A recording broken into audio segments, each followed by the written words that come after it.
ஓம் நம சிவாய. நம்ம இந்து மத கலாச்சாரத்தில் குடும்பமாக வாழக்கூடிய இந்த வாழ்க்கை முறைங்கிறது வேறு எந்த நாட்டிலையும் இல்லை.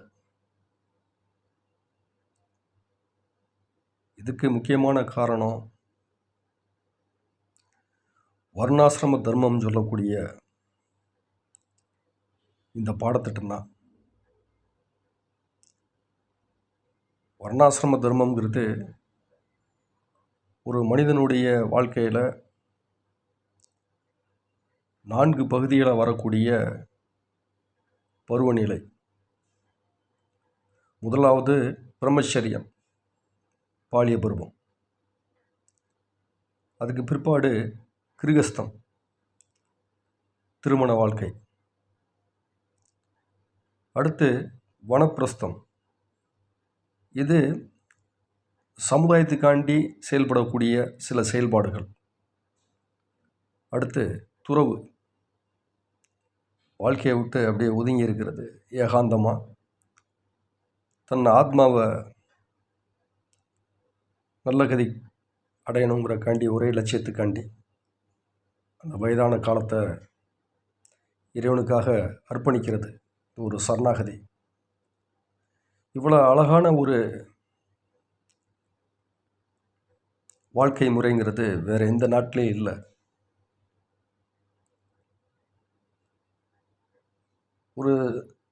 ஒரு மனிதன் பாலிய பருவத்தில் அவன் மகிழ்ச்சியாக இருக்கணும், நல்லா விளையாடணும், படிக்கணும், ஒழுக்கமாக வளரணும். அவ்வளோதான் அவனுடைய கடமை. இது செஞ்சால் போதும். இன்றைக்கி நம்ம பிள்ளைகளை நம்ம கற்பனைக்கு ஏற்ற மாதிரி அவங்கள வடிவமைக்கணும்னு சொல்கிறதுக்காக அவங்கள நம்ம ரொம்ப கஷ்டப்படுத்துகிறோம். அப்படி இல்லை. ஏன்னா அந்த முழு உடல் வளர்ச்சி, அந்த மூளை வளர்ச்சி அது வரணும்னு சொன்னால் சின்ன குழந்தைகளை அவங்களா இருக்க விடணும். அப்படி இருந்தால் மட்டும்தான் ஒரு ஆரோக்கியமான சமுதாயத்தை நம்ம உருவாக்க முடியும். அவங்களுக்கு உடம்புல நோய் எதிர்ப்பாற்றல் அதிகரிக்கும், உடல் வளர்ச்சி அடையணுமே பரிபூர்ணமாக. ஃபஸ்ட்டு அந்த நேரத்தில் கஷ்டப்படுத்தணும்னா அவங்களுடைய வளர்ச்சிக்கு நம்மளே கெடுக்கிற மாதிரி ஆயிடும். அதனால் உடல் வளர்ச்சியும் மன வளர்ச்சியும் ஏற்படுறதுலையும் குழந்தைகளாக இருக்க விடணும், அவங்கள நல்லா விளையாட விடணும், சந்தோஷமாக இருக்க விடணும், ஒழுக்கங்களை கற்பிக்கணும், நல்லா படிப்பில் கவனம் செலுத்துப்பா அப்படின்னு சொல்லி கொண்டு வரணும். வேறு விதமான எந்த விஷயத்தையும் எக்ஸ்ட்ரா டேலண்ட்டு வேணும் நம்ம பிள்ளைகளுக்கு அப்படி இப்படின்னு சொல்லி வேண்டாம், ஒன்றும் வேண்டாம். குழந்தைகளும் ஜாலியாக இருக்க விடணும். அடுத்தபடியாக பார்த்தீங்கன்னா கிருகஸ்தம்ங்கிறோம். இது திருமண வாழ்க்கை, ஒரு குடும்ப வாழ்க்கை. ஒரு ஆணுக்கு ஒரு பெண்ணுடைய துணை இல்லாமல் வாழ முடியாது. அப்போ ஒரு ஆணுக்கு கண்டிப்பான முறையில் ஒரு பெண் தேவைப்படுறா. ஒரு பெண்ணுக்கும் ஆணுடைய உதவி தேவை. ஒரு ஆண்கிறவன் உடலால் வலிமையானவனாக இருக்கான், ஆனால் ஒரு பெண்கிறவ மனதால் வலிமையானவளாக இருக்கா. அப்போ இவங்க 2 பேரும் இணைஞ்சி வாழக்கூடிய இந்த வாழ்க்கைங்கிறது ரொம்ப அற்புதமானது, ரொம்ப அழகானது. ஆண் மனதால் பலகீனமாக இருக்கான், அவனுக்கு ஒரு பெண் துணை இல்லாட்டினா அவனால் வாழ முடியாது. ஆனால் ஒரு பெண்ணால் வாழ முடியும். ஏன்னா மனோதைரியம், அந்த மனப்பக்குவங்கிறது ஒரு பெண்ணுக்கு இருக்குது. அதனாலதான் என்ன பண்ணாங்க அப்படின்னு கேட்டிங்கன்னா, ஒரு 10 வருஷம் இளமையான பெண்ணை திருமணம் முடிப்பாங்க. ஒரு ஆணுக்கு பொண்ணு பார்க்குறதா இருந்தால் ஒரு 5 வயசு, 6 வயசு, 7 வயசு வயது கம்மியான பெண்ணை என்ன செய்வாங்க, திருமணம் முடிச்சு வைப்பாங்க. எதுக்காகன்னு கேட்டிங்கன்னா, ஒரு ஆண் வயசான காலத்தில் அவனை பார்த்துக்கிறதுக்கு ஒரு ஆரோக்கியமான ஒரு பெண் கூட இருக்கணும். அப்போ ஒரே ஏஜில் கல்யாணம் முடிக்கிறது, இன்றைக்கி இருக்கக்கூடிய ஏஜுக்கு ஒரு ஆணுடைய வயசை காட்டிலும் அதிகமாக வயசு இருக்கக்கூடிய ஒரு பெண்ணை திருமணம் முடிக்கிறது, இதுனா கலாச்சார சீரழிவு. இது இப்படி செய்யக்கூடாது. நீங்கள் மருத்துவம் சொல்லி பார்த்தீங்கன்னா கூட மருத்துவர்களே அதுதான் சொல்கிறாங்க, அப்படி செய்யக்கூடாது, அப்படி திருமணம் அப்படி முடிக்கக்கூடாது. அதனால் நிறைய உடல் ரீதியில் பல பாதிப்புகள் ஏற்படும், மன ரீதியில் சில பிரச்சனைகள் ஏற்படும்னு சொல்லி சொல்கிறாங்க. அப்போ நம்ம முன்னோர்கள் அழகாக வடிவமைச்சு கொடுத்துருக்கான், அழகாக வகுத்து கொடுத்துருக்கான். இதுதான் இப்படித்தான், என்னதான் செய்யணும், இப்படி தான் வாழணும்னு சொல்லி. அந்த வாழ்க்கை முறையை பல யோகிகளும் ரிஷிகளும் முனிவர்களும் குருமார்களும் மக்களுக்கு தொடர்ச்சியாக சொல்லி கொடுத்து அவங்கள நல்வழிக்கு கொண்டு அழகான ஒரு கட்டமைப்பு. ஆனால் இன்றைக்கி இந்த நம்மளுடைய கலாச்சாரத்தை சீரழிக்கிற மாதிரி விஷயங்கள் இதை எப்படியாவது சீரழிச்சிடணும், இதை ஒன்றும் இல்லாமல் ஆக்கிடணும், பாழாக்கிடணுங்கிறக்காண்டி சதி நடந்துக்கிட்டு. மேல்நாட்டு மோகம், மேல்நாட்டு கலாச்சாரம், இதை பார்த்து நம்ம கெட்டு குட்டிச்சோராக போய்கிட்டு இருக்கோம். அதனால் இதை நம்ம புரிஞ்சுக்கணும். எதுக்காக இந்த மாதிரினா, ஒரு அழகான ஒரு வாழ்க்கை முறையை நம்மளுக்கு வடிவமைச்சு கொடுத்தாங்க, அது எப்படி செம்மையாக வாழ்கிறதுக்கு உதவியாக இருக்குது அப்படிங்கிறது நம்ம புரிஞ்சுக்கணும், தெரிஞ்சுக்கணும். அது நம்மளுடைய கடமை. அப்போ ஒரு ஆணுக்கு ஒரு பெண்ணுடைய துணை கண்டிப்பாக தேவைப்படுது. இப்போ இன்றைக்கி பார்க்குறோம், நிறைய ஆண்கள் வேண்டாம், நான் பேச்சுலராகவே இருந்துடுறேன், நான் திருமணமே எனக்கு வேண்டாம் அப்படின்னு சொல்லி வாழ்ந்துக்கிட்டு இருக்காங்க. ஆனால் அந்த மாதிரி மனிதர்கள் அவங்க வயசான காலத்தில் நிறையா பேர் ஃபீல் பண்ணுறதை நான் பார்த்துருக்கேன். வயசான காலத்தில் நான் சின்ன வயசில் தவறான ஒரு முடிவு எடுத்துட்டேன், ஆனால் இன்றைக்கி நான் அதுக்காண்டி வருந்துறேன். இனிமேல் போய் நான் எப்படி கல்யாணம் முடிக்க முடியும், ஒரு வயசுக்கு மேலே போயிடுச்சு, அப்போ என் வாழ்க்கையே போச்சு, எனக்குன்னு யாரும் இல்லை, என்னை பார்த்துக்கிறதுக்கு யாரும் இல்லை, நான் இப்போ வேதனைப்படுறேன். அப்போ உடம்புல அந்த முறுக்கு இருக்கிற தண்ணி நம்ம நம்மளுடைய சிந்தனை வேறு மாதிரி இருக்கும். ஆனால் நம்ம வயசாகி ஒவ்வொரு பருவத்தையும் மாறும்போது, ஒரு கட்டத்தையும் கடந்து போகும்போது, வயசாகும்போது அந்நேரம் அது வேதனைப்படக்கூடிய ஒரு சூழ்நிலை. அதனால் இதெல்லாம் யோசனை பண்ணி தான் ஒரு மனிதன் பிறந்தானா அவன் இறக்குற தண்ணியே அவன் மகிழ்ச்சியாக இருக்கணும், அவன் பாதுகாப்பாக இருக்கணும், அவன் நல்ல ஒரு வாழ்க்கையை வாழணும் அப்படின்னு சொல்லி அழகான வாழ்க்கை முறை அமைச்சு கொடுத்துருக்காங்க. அப்போ இந்த திருமண பந்தம்ங்கிறது தன்னோட வயசு கம்மியான ஒரு பெண்ணை தன் துணையாக தேர்ந்தெடுக்கிறது. ஒரு ஆணுக்கு மிகப்பெரிய பலம். ஆணுடைய பலமே பெண்ணு தான். இது யோகிகள் இதை தான் சொல்கிறாங்க, சிவசக்தி கோட்பாடுன்னு சொல்லி. அப்போ ஒரு பெண்ணுடைய அந்த ஆதரவும் அரவணைப்பும் அந்த பாசமும் அன்பும் அந்த தாங்கி பிடிக்கக்கூடிய கைகளும் இருந்தால் மட்டும்தான் ஒரு ஆணுக்கு வீரம், தைரியம், மீசை முறுக்கிறது எல்லாம் வரும் இல்லையா? ஆண்கள் எப்பயுமே பெண்கள் சார்ந்தே இருக்கும். ஃபஸ்ட்டு தாயை சார்ந்திருக்கும், பெற்ற தாயை சார்ந்திருக்கும், அப்புறம் மனைவியை சார்ந்திருக்கும், அப்புறம் குழந்தைகளை சார்ந்திருக்கும், பெண் குழந்தைகளை சார்ந்திருக்கும். அப்போ பெண் இல்லாமல் ஒரு ஆணால் தனித்து வாழ முடியாது. இந்த வாழ்க்கை கஷ்டம், அது நரகம். அப்போ பெண்ணும் அப்படி தான். நம்ம வயசு கம்மியான பெண் ஒரு 10 வருஷம் நம்மளை காட்டிலும் வயசு கம்மியான பொண்ணை திருமணம் முடிச்சிருக்கோம். வயசாகி நம்மளுக்கே ஒன்று ஆயிடுச்சுனா கூட நம்மளுடைய குழந்தை அந்த பெண்ணை பார்த்துக்கிடுவான். நம்மளுடைய மகன் என்ன செஞ்சுக்கிடுவான், அவங்க அம்மாவை பார்த்துக்கிடுவான். அப்போ பெண் ஒரு ஆணால் ஒரு பெண் பராமரிக்கிற மாதிரியும் கொண்டு வந்திருக்காங்க. அந்த பெண்ணை பாதுகாக்கிறது ஒரு ஆணுடைய கடமை. அவங்கள புத்தி பாதுகாக்கணும், அது ஒரு பொக்கிஷம். அதை எவன் மதிக்கிறானோ, அதை அவங்க இல்லாமல் நம்மளால் வாழ முடியாதுன்னு எவன் உணர்றானோ அவன் ஒரு உணர்வுபூர்வமான மனிதன். அவனால் சமுதாயத்தில் எந்த பாதிப்பு வராது. பெண்களை மதிக்க தெரியாத ஒரு மனிதனால தான் அந்த சமுதாயத்தில் நிறைய பிரச்சனைகள் வருது. ஒரு அன்பான குடும்பத்தில் பிறந்து வளர்ந்து ஒரு நல்ல தாயினால் ஊட்டி வளர்க்கப்பட்ட எந்த ஒரு ஆண்மகனும் ஒழுக்கம் கெட்டு போக மாட்டான். அப்போ பெண்ணுடைய இந்த பாத்திரம்ங்கிறது ரொம்ப முக்கியமானதாக இருக்குது. கல்யாணம் முடிக்க தண்டி அம்மான்னு அம்மா பின்னாடியே சுற்றிக்கிட்டு இல்லையா, அப்புறம் திருமணம் முடிச்சதுக்கப்புறம் மனைவினே வாழ்ந்துக்கிட்டு, அப்புறம் பாருங்கள் குழந்தை பெற்றதுக்கப்புறம் மகன்னு வாழ்ந்துக்கிட்டு, பெண்ணை சார்ந்து தான் ஆணுடைய வாழ்க்கை பின்னாடி அவங்க பின்னாடி தான் போகுது. நம்ம அப்படி தான் போய் ஆகணும், வேறு வழி கிடையாது. பார்த்தீங்கன்னா, பெண் குழந்தை இல்லாத வீட்டில் எத்தனை பேர் வீட்டில் அவங்க வந்து வேதனைப்படுறாங்க தெரியுமா? எங்களுக்கு ஒரு பெண் குழந்தை இல்லையே. அப்போ 2, 3 ஆண் குழந்தைகள் இருந்தால் கூட ஒரு பெண் குழந்தை இல்லையேன்னு இயங்கக்கூடிய வீடுகள், குடும்பம் இன்னும் இருக்குது. எத்தனை தாய் தகப்பன் இருக்கான். அப்போ ஒரு வீட்டுக்கு மகாலட்சுமிங்கிறது ஒரு பெண் குழந்தைகள் தாங்க. ஒரு வீட்டில் வந்து ஒரு 1க்கு 2 குழந்தைகள், பெண் குழந்தைகள் இருந்துச்சுன்னா அந்த வீடே வந்து கலகலன்னு இருக்கும். அதுக்கு செய்கிற சேட்டையும், ஒரு ஆணுக்கு பலம்ங்கிறது அப்போ தெரியும். தன்னுடைய மகளால் ஒரு ஒரு ஒரு தகப்பனுக்கு எவ்வளவு தைரியம் கிடைக்கும், வாழ்க்கையில் வாழணுங்கிற ஆசை எவ்வளோ வரும், சம்பாதிக்கணுங்கிற ஆசை எவ்வளோ வரும், ஆரோக்கியமாக இருக்கணும், நம்ம உடம்பை நம்ம பார்த்துக்கணும், நம்ம பிள்ளைகளுக்காண்டி நம்ம நல்லா இருக்கணும் நினைக்கக்கூடிய அந்த எண்ணம் எப்படி வரும்? எந்த ஒரு ஆணையும் அவனுக்காண்டி வாழ சொன்னீங்கன்னா அவனுக்கு வாழ தெரியாதுங்க.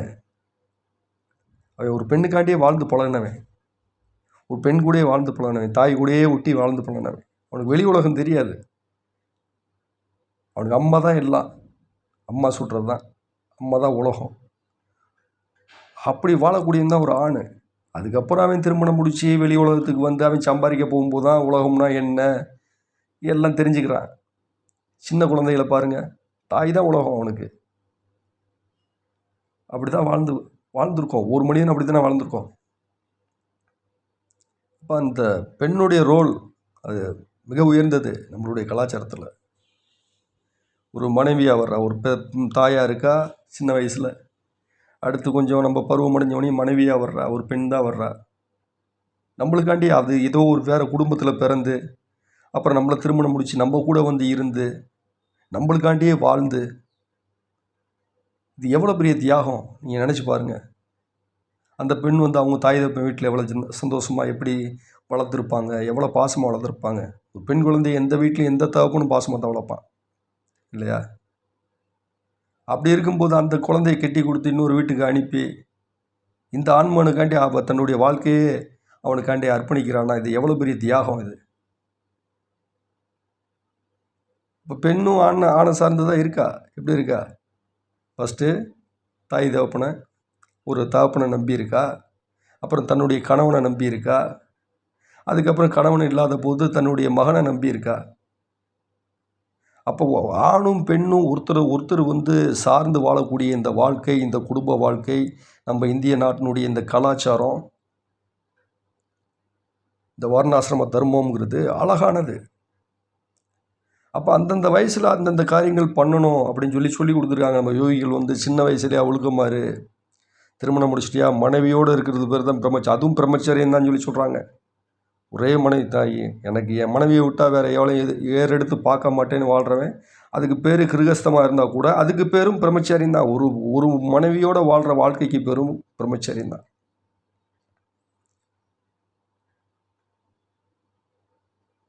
அப்படி ஒரு அழகான வாழ்க்கை, ஒழுக்கமான வாழ்க்கை பாருங்கள். அது இல்லைன்னு சொன்னால் இது மாறி நடந்திருக்கு, தவறு நடக்கிறதுக்கு நிறைய வாய்ப்புகள் இருக்குது. திருமணம் முடிக்கிற வயசில் ஒருத்தன் திருமணம் முடிக்கலன்னு சொன்னால் அவன் தவறி போகிறதுக்கு நிறைய வாய்ப்புகள் இருக்குது. அவனால் இந்த சமுதாயத்தில் பெரிய குழப்பங்கள் உருவாகிறதுக்கு வாய்ப்பு இருக்குது. அது ஆணாக இருக்கட்டும் பெண்ணாக இருக்கட்டும், அந்தந்த பருவத்தில் திருமணம் முடித்தா இங்கே யாருக்கும் எந்த பிரச்சனையும் இருக்காது, பாதுகாப்பான ஒரு வாழ்க்கை இருக்கும் இல்லையா? அதனால் இப்படிப்பட்ட ஒரு அழகான கலாச்சாரத்தை நம்மளுக்கு கொடுத்துருக்காங்க. இதை வந்து பாதுகாக்க வேண்டியது நம்மளுடைய கடமை. பெண்களை நம்ம மதிக்கணும், ஆண்களை அவங்க பராமரிக்கணும், பார்த்துக்கணும், அன்பாக பார்த்துக்கணும் இல்லையா? ஒருத்தருக்கு ஒருத்தர் வந்து சார்ந்து வாழ்கிறதான் வாழ்க்கை. ஒரு ஆணும் பெண்ணும் சார்ந்து அன்பு செலுத்தி வாழக்கூடிய இந்த அழகான இந்த கலாச்சாரத்தை நம்ம தவற விட்டுறக்கூடாது. வேறு எந்த நாட்டில் இருக்கக்கூடிய பெண் இப்படி இருப்பா? நீங்கள் சொல்லுங்கள்.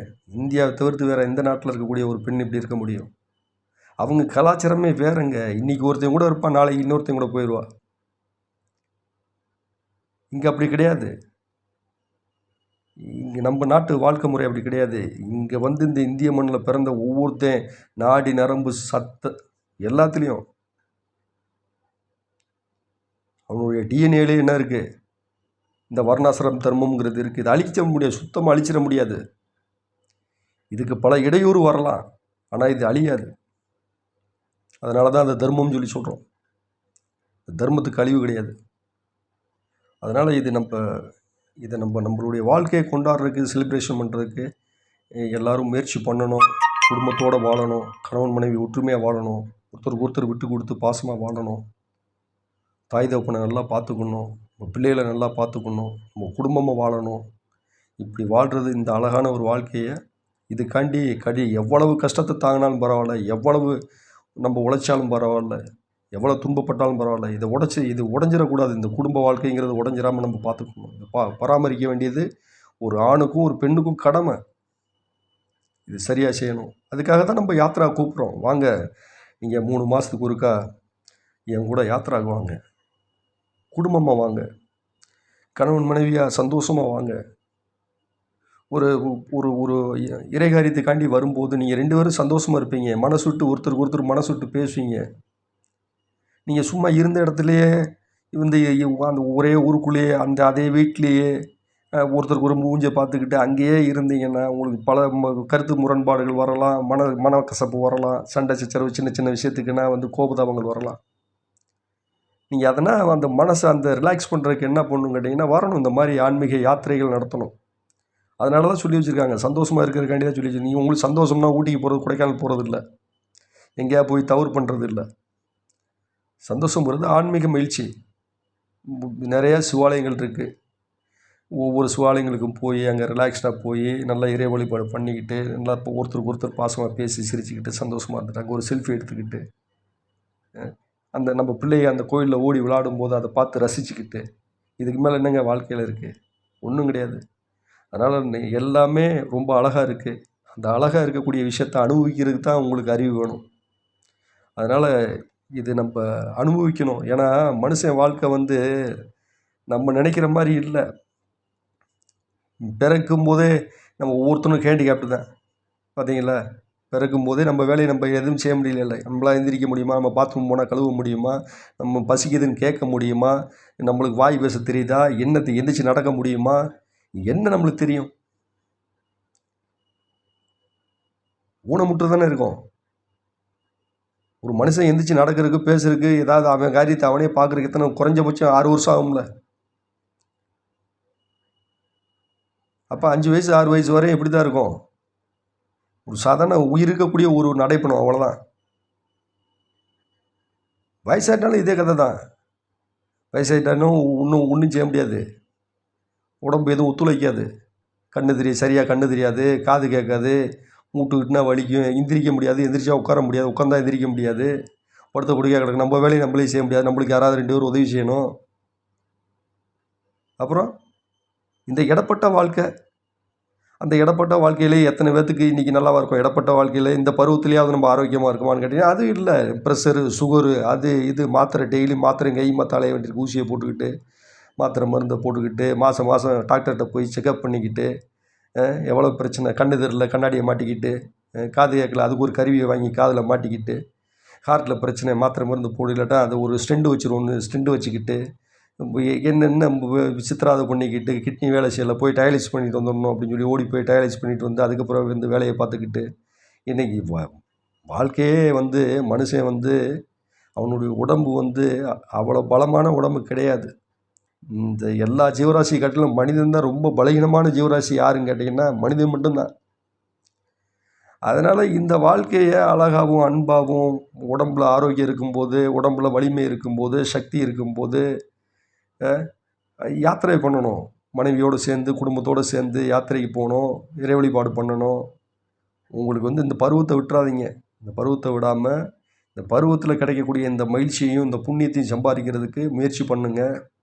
அதனால் யாத்திராங்கிறது சும்மா பொழுதுபோக்கு நிகழ்ச்சி கிடையாது. அது மிக உயர்ந்த ஒரு வாழ்க்கை முறை. அது புண்ணியத்தை தேடித்தரக்கூடிய, மனசுக்கு மகிழ்ச்சி தரக்கூடிய, குடும்ப ஒற்றுமையை பலப்படுத்தக்கூடிய, நல்ல நண்பர்களை தரக்கூடிய ஒரு அழகான ஒரு வாழ்க்கை முறை.